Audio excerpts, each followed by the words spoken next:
Today is the 8th of August, a day we should all remember. On the 6th of August, 1945, was the day that the first atomic bomb was dropped on Hiroshima. And on the 8th of August, 1945, the Soviet Union declared war on Japan and invaded mainland China. And on the 9th of August, the United States put its second nuclear bomb on Nagasaki, called the plutonium bomb. And Donald Trump lives in a world of fantasy. Donald Trump knows nothing about history and nothing about how World War II ended in Japan. Anyway, that's only a brief introduction because the title of today's talk is American Foreign Policy in the Middle East, Part 2. And I am a retired professor of history at Ohio University, and we will talk with Dave DeWitt from the Athens News, and we will talk about the third Arab-Israeli war, because we have already covered the first and second Arab-Israeli war 2 weeks ago. Back on 11th of July, Dave DeWitt and I discussed the results of the first Arab-Israeli war, called the War of Independence, 1945 to 1949. From 1945 to Truman's recognition of Israel on the 15th of May, 1948, there was very little discussion in the American press about the status of the British mandates in Palestine. From 1945 to 47, the Truman administration was discussing secretly the British decision to eliminate the Palestinian mandate under the League of Nations. Ernest Bevin, who was the Foreign Secretary, unilaterally decreed that the League of Nations mandate would be turned over to the United Nations Trusteeship Council. The UN plan for Israel was drawn up in 1947. It was expected that the US government would replace the British in financing conflicts between the Jewish homeland and the rights of the new Arab mandates in Palestine, Jordan, Iraq, Syria, and Lebanon. Egypt and Saudi Arabia were sovereign states and were not part of the Arab Trustee Council system. The French Empire had controlled Lebanon and Syria and had, therefore, the Syrian and Lebanese trusteeships under French trusteeship administration. David Ben-Gurion was Israel's first legally elected prime minister from the Israeli Labor Party, and he was very influential in American public opinion. The reality of the First War of Independence was that there were armed Jewish veterans from World War II and new guerrilla terrorist organizations such as the Stern Gang and the Irgun, which they unilaterally confiscated Palestinian private lands and created new Israeli towns and cities such as Tel Aviv. The Second Arab-Israeli War began on the 29th of October 1956. This is known as the Suez Crisis in the United States. President Eisenhower condemned Operation Musketeer, a secret military plan for three powers France, Israel, and Palestine to invade the Suez Canal. For 12 days, from October 29 to 10 November, the three powers were pressured by Eisenhower and Nikita Khrushchev from the Union of Soviet Socialist Republics to go to the United Nations. Eisenhower and Khrushchev condemned Operation Musketeer as an act of aggression. American financial power and the UN just created a UN peacekeeper team was organized by Lester Pearson, the Prime Minister of Canada, and they supervised the gradual withdrawal of the three aggressors. The peacekeepers pushed these agreements and pushed the Israeli army, the Egyptian army, and the Syrian lines back to the status quo antebellum. The result of the Second Arab-Israeli War was that very few Jews in America ever voted for the Republican Party again.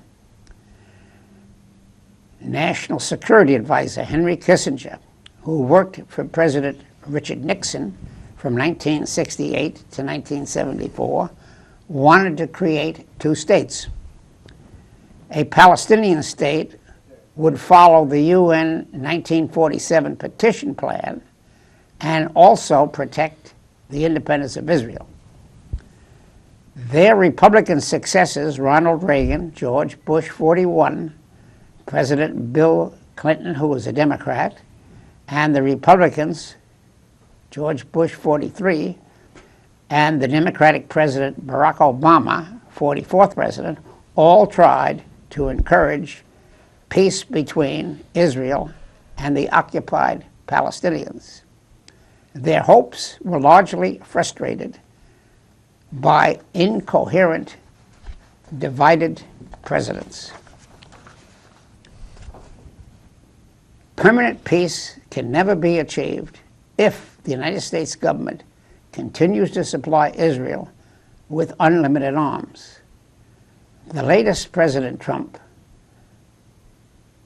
has continued to finance the state of Israel to fight their Arab neighbors. Henry Kissinger, and since these presidents, were more protective of Israel than others. But they all managed to militarily intervene in several Muslim Middle East countries. My question to Dave: do you think that Donald Trump can destroy Daesh or ISIS before his attempted re-election, before the 2018 congressional elections? What a question. I think. Well, you as a journalist think of the future. I think of the past. I think of the present. Oh, the present. All right. Well, or the very recent past. All right. Go ahead. What's the prognosis? Well, in the very recent past, the U.S. and its allies have mostly taken back Mosul. That battle for Mosul started long before the Trump presidency. It actually started under the Obama administration in about October last year. Right. It's taken much longer than was projected by the military leaders, and it's not surprising. Most military maneuvers do take much longer than originally projected. There's still a lot of work to be done right now in Syria against Daesh and ISIS, ISIL, whatever you want to call it. The Trump administration seems to be willing to work with the Russians and essentially allow Bashar al-Assad to stay in place. That's going to rub a lot of our allies the wrong way. It might help. Especially Israel. Absolutely. And anybody who values, democracy over dictatorship. But it might allow for a more effective confrontation with ISIS or ISIL going forward, that kind of remains to be seen. I don't know how reliable of an ally Bashar al-Assad would be, or Russia for that matter. And then, there's the whole chemical weapons question. Right. I don't see Syria becoming any less of a mess between now and 2018. I mean, we're talking about a year and 3 months from now, the 2018 midterm so that's on elections. hold. That's on hold. I don't see him solving anything in Syria between Absolutely now and not. then. I agree with that. They may make some progress, but I think that there's still going to be huge questions with regard to the Kurds in Turkey, with regard to the borders, with regard to Daesh's continuing presence. I don't think they will be wiped out, not by a long shot. I mean, we're talking about getting them, they're still in northern Iraq right now. Sure. And so that needs to be taken care of before you really take care of Syria. Right. And I just... So anyway, he's in deep doo-doo, as they used to say. Well, it's a mess. Yeah, it's a total mess over there, and I don't foresee it becoming any less of a mess. And No. Even if it does, I don't know how much Donald Trump is going to be responsible for cleaning anything up. He seems wildly distracted by his own Well, he's a real estate personal. dealer. As a real estate dealer, he has no experience in the State Department.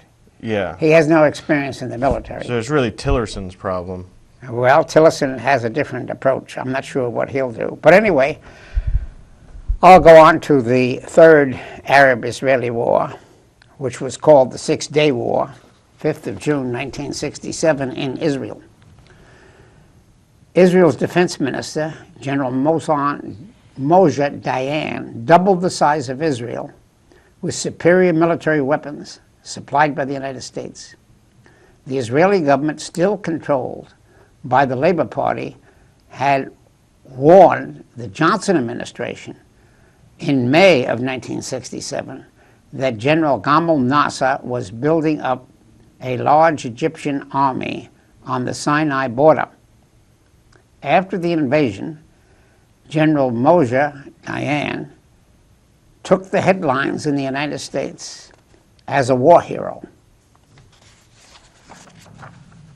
Today, people forget that General Dayan had a united support of the Israeli Labor Party and did not make these conquests alone.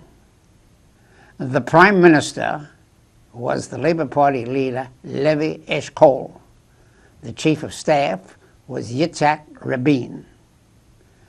General Nasser, assuming his great moral victory in the 1956 war, had increased his prestige throughout the Middle East. He was bragging that his accomplishments of Arab socialism with his newly imported Soviet armaments would solve the problem. The Israeli government had for over a month, beginning in May, been planning for a surprise attack against Nasser's Egypt.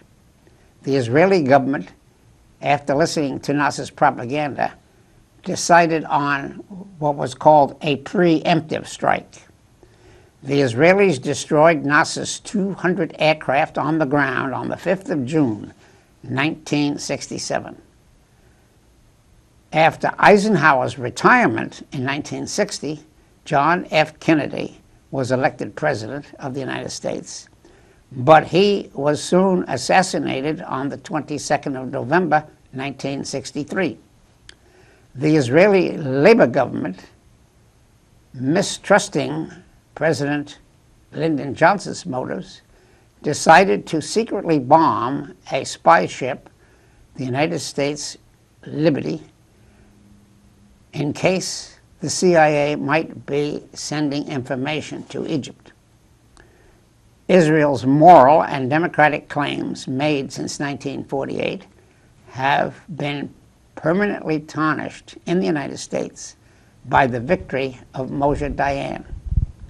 The United States Defense Department continued Robert McNamara as Secretary of Defense under both John F. Kennedy and President Lyndon Baines Johnson. The British Foreign Office was still hoping to limit Israel's expansion through the United Nations Trusteeship Council. After the Six-Day War, Israel, the United States, and the Palestinian Liberation Organization, the PLO, and Great Britain met in New York at the United Nations Security Council. The Palestinians were represented by a terrorist organization. The PLO was financed by the Soviet Union. The 5 permanent members of the Security Council passed UN Security Council Resolution 242. The results were no vetoes in the Security Council, no votes in the General Assembly against Resolution 242. Resolution 242 promised that Israel would withdraw from General Moshe Dayan's conquered territories, quote, when Israel had secure boundaries. This was a major escape clause. The Israeli government continued to preach this line that the Israeli boundaries are not yet secure. The results of the Third War: 1. Israel kept the Golan Heights from Syria. 2. Israel conquered the second half of Jerusalem, uniting the city under a total Jewish occupation. 3. The Jordanians were expelled from half of Jerusalem and no longer could be helpful as an ally to the PLO. 4. The Israeli government opened up its port of Tehran, which empties into the Gulf of Aqaba. Nasser had been intervening in a Yemeni civil war which blockaded Israel's back door for shipping through the port of Tehran. Israel's port could bypass the Suez Canal route to Israel's major cities on the Mediterranean coast. The 5th result was that significantly Israel kept possession of the Sinai Peninsula from Egypt. The smashing military victory of General Dayan was secured by bombing all of the neutral oil tankers in the Suez Canal, which damaged the economy of Great Britain. The victorious Israeli government put pressure on international shipping of the entire world. Britain, however, had to pay the major reconstruction costs of opening up the canal. It took many years to clear the canal from sunken tankers. The British and Americans had to pressure Israel to withdraw from the Sinai and give back the territory to Egypt. Britain obtained most of its oil from the Persian Gulf, sailing around Cape Horn the long way to supply the British Isles from its refinery in Abadan, Iran. The military costs of the Third Arab-Israeli War were, looking at the mobilization strength, Israel had 50,000 troops on the 5th of June, 1967. They had 214,000 in reserve, 300 combat aircraft, and 800 tanks. The total troops were 264,000. And at the end of November, 100,000 were deployed. On the Egyptian side, the mobilization strength was 240,000 troops. Syria, Jordan, and Iraq had 307,000 troops, volunteer armies, and 957 combat aircraft 2,500 tanks, and Lebanon had 2 combat aircraft. The total troops on the Arab side were 540,000,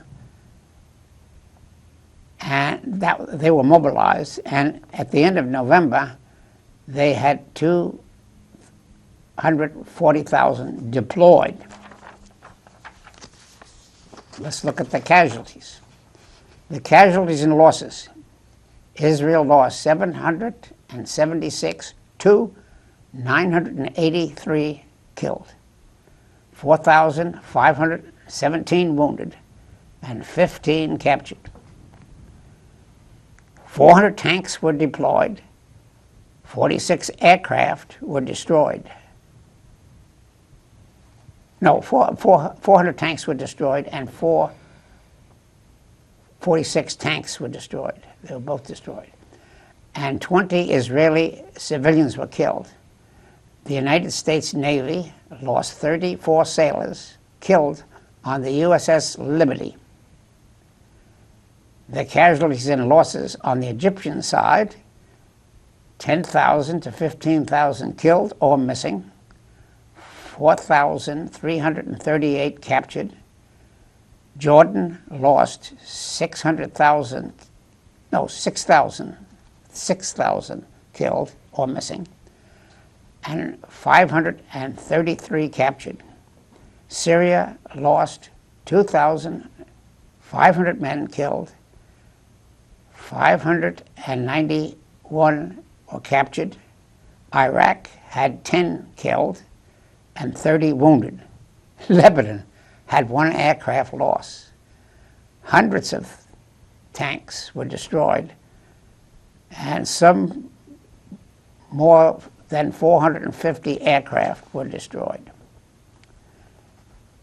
The result, the 7th result of the Six-Day War, which was not discussed at the time and is still not being discussed, was that Israel was secretly constructing a nuclear bomb plant at Dimona in the remote desert of the Negev.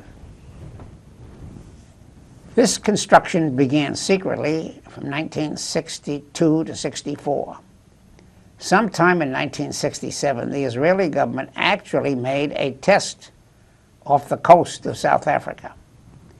American intelligence knew as early as the Eisenhower administration about the existence of the Dimona plant, but they covered it up and covered up the tests to protect Israel's reputation as, quote, a peace-loving country. In 1983, Mordecai Vanunu, formerly an Israeli citizen living in Rome in exile, revealed the story of the Dimona plant to the entire world press. I personally, as a U.S. citizen, found Vanunu's defection to the United States revealing. The Israeli government accused Vanunu of treason. Vanunu did, in fact, defect and become an American citizen. Israel's nuclear bomb had been constructed secretly as early as the 1950s with cooperation of friendly French, American, South African, and atomic workers. Not all of them were Jews. The realities of war from 1947 to 67, the Third Arab-Israeli War, created a united Jerusalem and had been, before 1967, divided into an Arab city controlled by the Jordanian army and the Zionist army. The status of Jerusalem is the major bone of contention between the Arabs and the Israeli government to this day. After the conclusion of the Six-Day War, it seemed that Nasser in 1967 was going to start a new Arab-Israeli war. But first, another question to Dave. Do you have any questions about the results of the Third Arab-Israeli or Six-Day War? Well, I'd like to hear more about how that war, I mean, often when I was in Model UN, for instance, we talked a lot about that war and the boundaries that came out of that war and its impact on Israeli-Palestinian relations ever since, really, for the past, 50 years, really. Right. And so what's your perspective on that? As far as when people often talk about the two-state solution and going back to those boundaries or drawing boundaries based on what resulted from that war, what do you think was the upshot of that war as far as the two-state solution goes? Well, it's been postponed. Yeah. The short answer has been postponed. Right. Because the Israelis have the weapons. Yes. And the Arab states. Well, they have the weapons because the United States largely arms them. That's correct. Right. So the Israelis are winning militarily. But when you win militarily, you have a heavy cost in ethics, morality, democracy to pay in the long run. So I'm a critic of Israel's military victory. Yeah. It's not helping the United States because the taxpayer is paying for this. Mm-hmm. Okay. So I think it was a military victory, no doubt about that. Right. Take my father, for example. My father was a Republican hawk, and he was in favor of Nixon's war against the war against the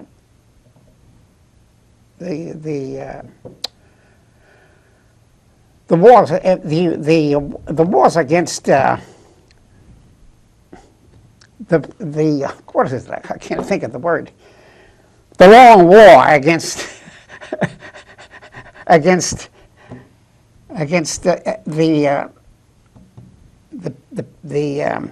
in Vietnam, the Vietnam War. Mm-hmm. So my father said, well, at least the Israeli army wins, and Johnson and Nixon are not winning in the Middle East. So here's an example of a military man putting aside his religious and political prejudices and giving Israel a temporary boost, at least in 1967. But then by 1968, he was back in his old Republican, isolationist, anti-communist position and no longer had a brief for the state of Israel.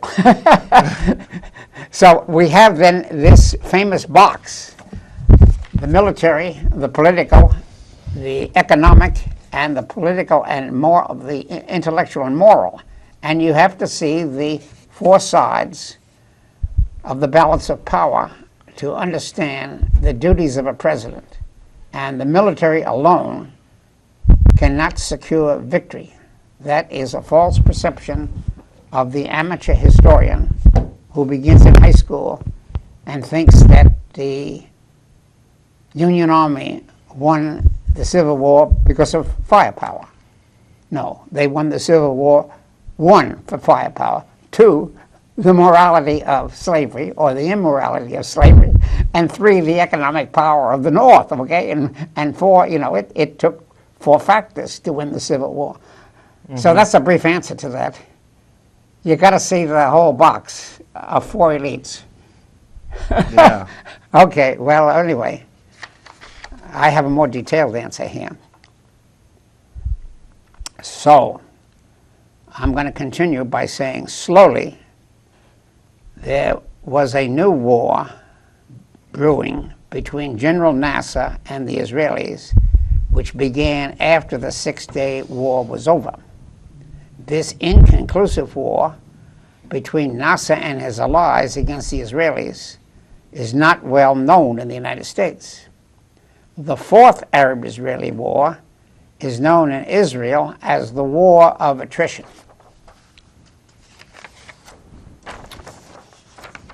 The Israelis had mobilized in this War of Attrition 275,000 men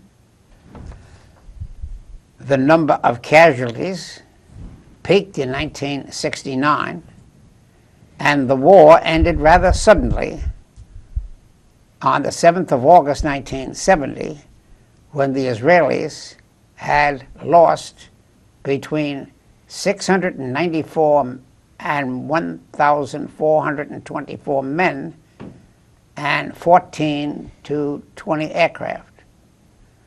On the Egyptian side, NASA had mobilized 200,000 troops and secured, and when this seemed to be, he seemed to be telling his allies that he was planning a war of revenge against Egypt's losses in the Six-Day War.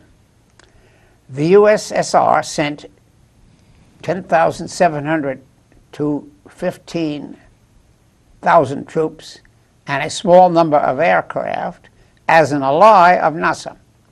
The Soviet military did not see much action. Jordan sent 15,000 men, and the PLO mobilized between 900 and 1,100 soldiers. NASA's plan apparently was to enlist the Soviets, the Jordanians, and even a few Cubans to rescue the beleaguered Palestinians.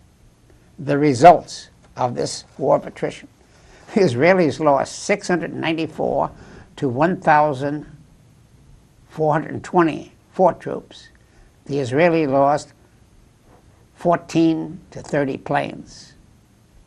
The Egyptians lost 2,882 troops to 10,000 troops.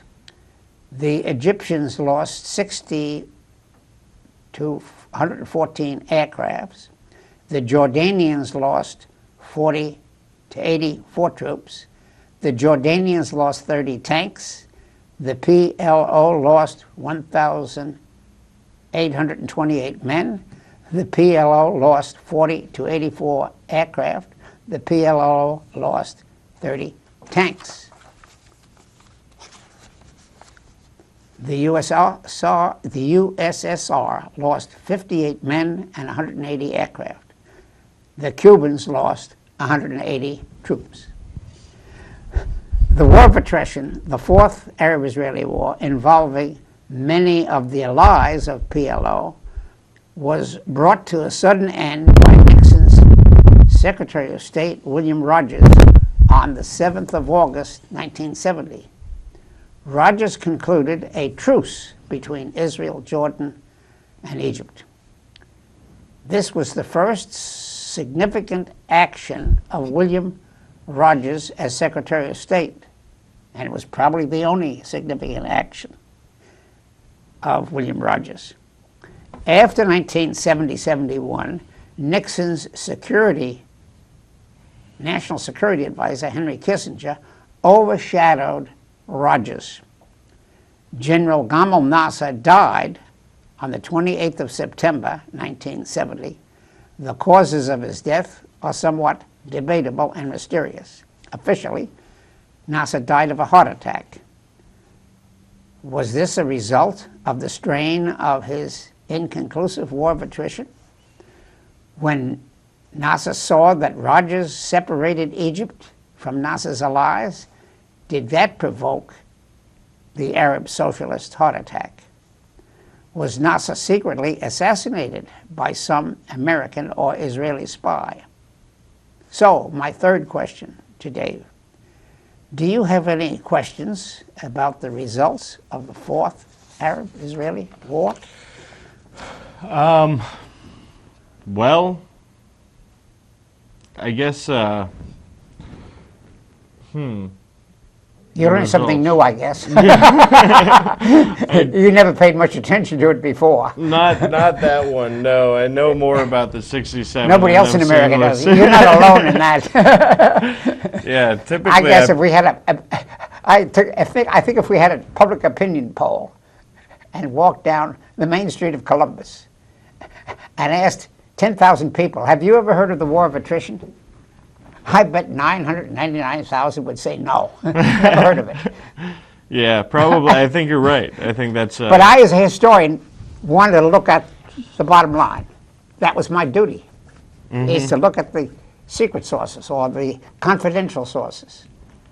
Okay. Right. So I've studied Israeli politics in some depth. Well, anyway. To continue here, after Nasser's death, the Egyptian Anwar Sadat inherited the title of President of the Arab Socialist Republic. In fact, he was never an elected president and was a military man. Egypt's new president, Anwar Sadat, argued at first that the Egyptians and the other members of the Arab Socialist bloc had to continue to buy Soviet arms. The British and the Americans still would not sell Egypt and the Arab Socialist bloc first-class weapons, which could compete with Israel's first-class U.S. aircraft. Henry Kissinger, National Security Advisor, continued to pressure Anwar Sadat to take the Soviet advisors and weapons out of Egypt. Secretly, Kissinger promised Anwar Sadat that the U.S. would sell Egypt first-class aviation equipment to equal that of Israel. Kissinger's motive was to force flexible Anwar Sadat to get rid of his Soviet advisors. Both the Israelis and the Egyptians then could create two defensive armies on the Egyptian Sinai border. And here we have a colored map of the borders of Israel's concessions for peace between 1967 to 2011. There they are. You see these three areas. The big Israel in 1967, controlling all of Sinai, and then after the withdrawal, Israel shrinks back in the middle map to 1993 and has the borders, and the negotiations continued until 2011 with no change. Well, a little bit of a change in the border. If you look up there at the top, there's a little dotted line. The Israelis did get out of Lebanon up there in that corner. So there was a slight change between 1993 and 2011. And then we have a larger map which shows the Sinai Peninsula in greater size and the Gaza Strip. This is the present boundaries. And the West Bank in orange, and Jordan as an independent state in deep orange, Saudi Arabia in purple, and we even have a little circle around the Straits of Tiran down at the bottom of the Red Sea. And the Sinai Peninsula then is a separate region, technically controlled by Egypt, but in fact occupied in those long years by Israeli troops, and they gradually withdrew in 3 stages. Okay, so continue. So the Sinai Peninsula is now part of... The Sinai Peninsula is part of Egypt. Egypt, I see. Okay. But it was this color because Israeli troops still stayed there. Right. And gradually they withdrew in these 3 temporary zones. See, this was showing the advance of Israel. And then 67. Yeah, and then by 93. it's back there, and then there's a little further retreat. Yeah, just a little bit. And that's the part of Lebanon, the southern part of Lebanon, which was occupied briefly by Israeli troops. And in the Lebanese war, the Lebanese finally got... Oh, yeah. That's right. that In little 2011. Triangle. Yeah, that little dot line there. So that's looking to the future. Okay, well, I probably our readers can't see all these details. Okay. So continue on then with our text. Over the 4 years, from October 1973 to 1977, the Egyptian army slowly reoccupied the entire Sinai Peninsula. And the middle map shows that Sinai Peninsula was totally reoccupied by Anwar Sadat by 1993. By January of 1974, Kissinger visited the Sinai Peninsula and published the first of his 7 maps in the New York Times, showing the gradual withdrawal of the Israeli army toward the east, gradually getting out of the Sinai. I have this extra large map, which we have put on the screen, and that then is the situation today. It was then up to the Israelis to time the gradual withdrawal process, because they had to give up some oil-producing settlements in the peninsula, which they had seized during the Six-Day War. Meanwhile, the British salvage engineers cleared up the canal of its wrecked tankers, and the Suez Canal again became an international waterway. Kissinger's objective was to expel the remains of Nasser's Arab socialism by convincing the more conservative Egyptian president Anwar Sadat that the United States would sell Sadat all of the American weapons he might need. The condition for the United States to arm Anwar Sadat was that Sadat would expel all of the Soviet advisors still in Egypt since General Gamal Nasser's sudden death in 1970. Kissinger and Sadat believed that the American arms in Egypt would be balanced with American arms in Israel. Neither Sadat nor the Israeli government really wanted another war. The 5th Arab-Israeli War began with the Yom Kippur War in October of 1973. The new Arab-Israeli War broke out after Richard Nixon was re-elected president in November of 1972. Nixon was being investigated for complex crimes stemming from the Watergate Hotel.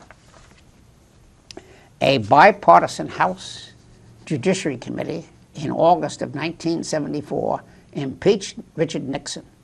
The Republicans in the Senate convinced Richard Nixon that he had better resign rather than face the Senate, which would probably convict Nixon for high crimes and misdemeanors. Meanwhile, President Ford had replaced Nixon in April of 1974 as the new president. Henry Kissinger, nevertheless, dominated the Ford administration's foreign policy. Secretary Kissinger carried on in his post of National Security Advisor, and Jerry Ford obtained a new title for Henry Kissinger as Secretary of State. Kissinger had more influence over the Ford administration than he ever had over the Nixon administration.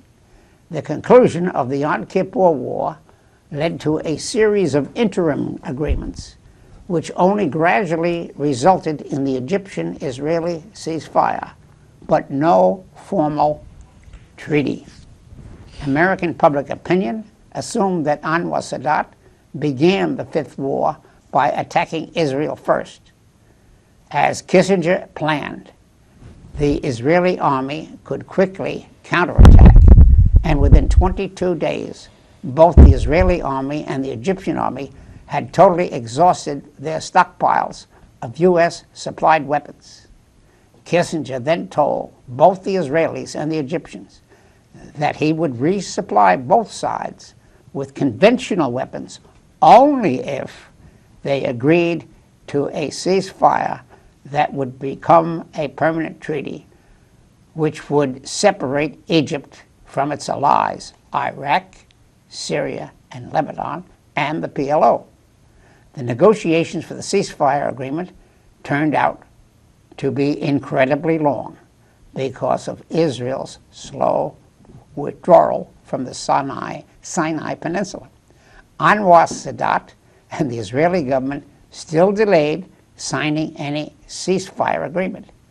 Kissinger had to make separate agreements with the Russians and the Syrians to get them to sign a ceasefire agreement. Israel and the Egyptian government signed an interim agreement in September of 1975. In May 17, 1977, Menachem Begin of the Likud party won the legislative seats in the Knesset and became the president of Israel. Menachem Begin was a hardline Zionist who would not give an inch of territory to Egypt or Syria, and especially in the city of Jerusalem. The Likud has been able to dismantle, or dominate Israeli politics ever since. Begin, with 33% of the vote and 43 seats in the Knesset, was the new chief executive.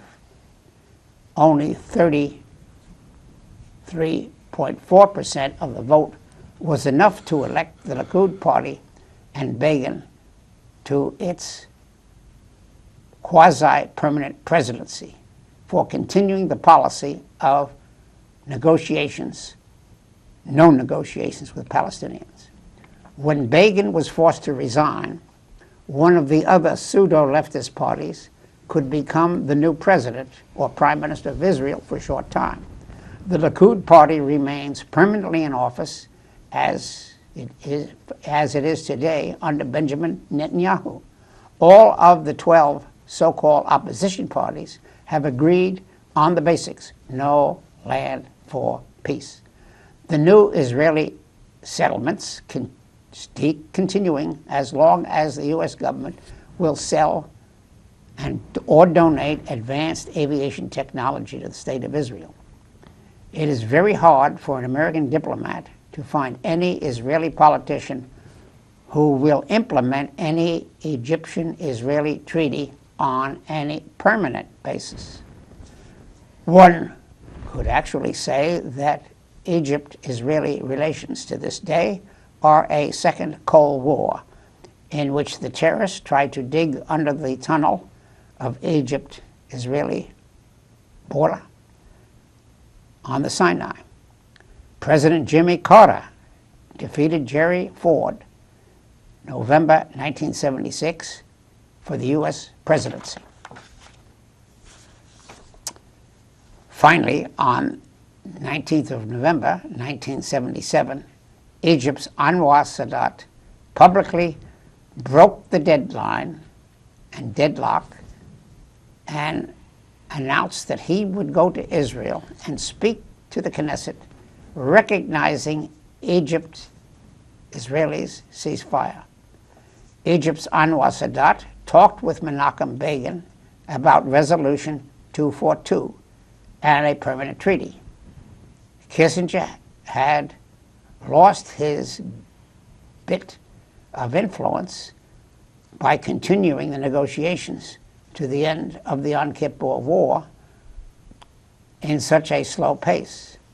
Jimmy Carter had been elected president in November 1976, and it would be up to him as President Carter to pick up at Camp David any new negotiations between the Israeli government and the PLO. Kissinger had been operating a complex balance of power strategy, which was to divide President Anwar Sadat's Egypt and the Israeli state. Kissinger began the process and continued to give Carter some balance of power advice. In addition, Kissinger's ceasefire agreement with Lee Duc-Tho of North Vietnam in January of 1973, Nixon's national security advisor, was still negotiating to bring the end of the Indo-Chinese wars. And the practical effect of the end of the Yom Kippur War was to permanently separate Egypt from its Arab allies, Syria, Lebanon, Iraq, and Saudi Arabia. At this point, we can conclude that Kissinger's role as starting the process and ending the Yom Kippur War with some kind of an interim agreement. Kissinger resigned from the government with the election of Jimmy Carter in 1976, who was motivated over a more revolutionary attitudes toward the Palestinian state relations. In conclusion, Kissinger retired and wrote his memoirs. Kissinger's diplomatic experience was handed over to Jimmy Carter's new Secretary of State, Cyrus Vance. It was up to Jimmy Carter to get the Israelis and the PLO to talk to one another at the Camp David talks. Question 4 for Dave.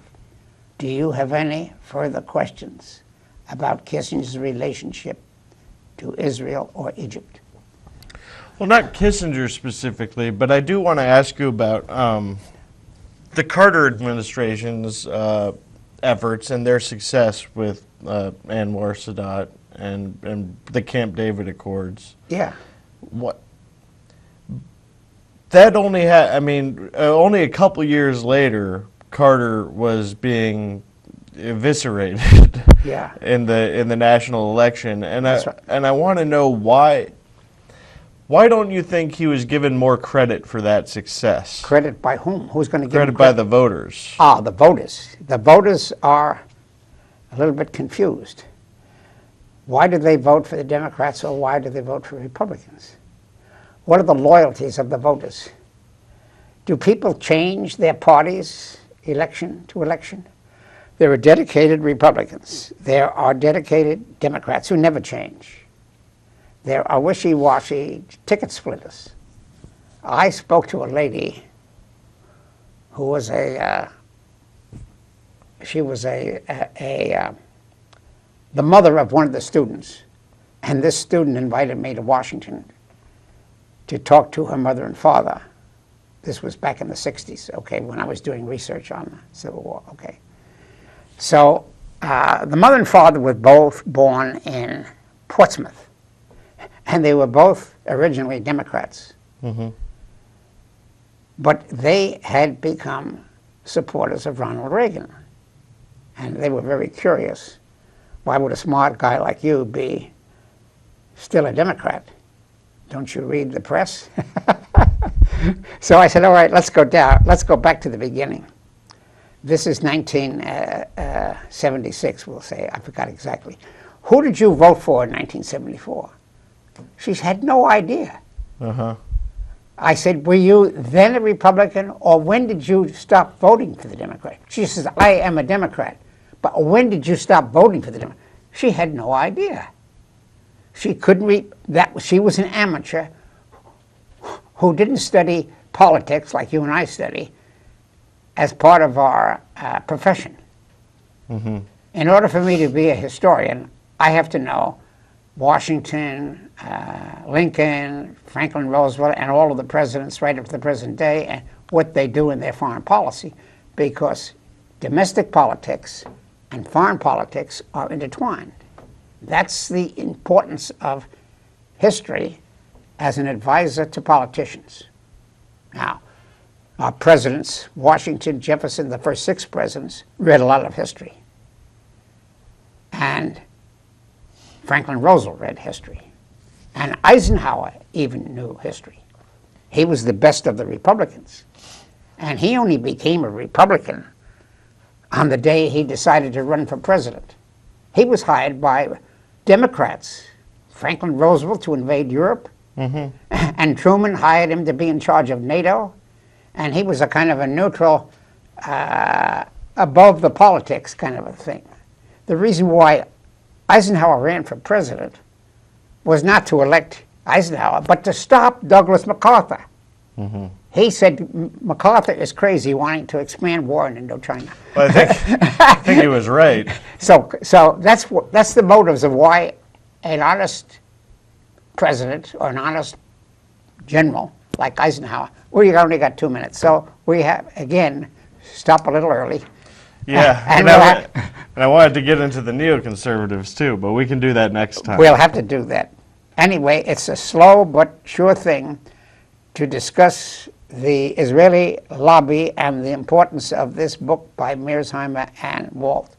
And we'll still get to it next time. Yeah, we'll continue the Thanks discussion for the next discussion. time. Thank you so much, This Professor. is called Democracy, and this is called Debate is Important, and it's the oxygen of democracy, and we have to keep the debate going despite Donald Trump, who doesn't know how to debate.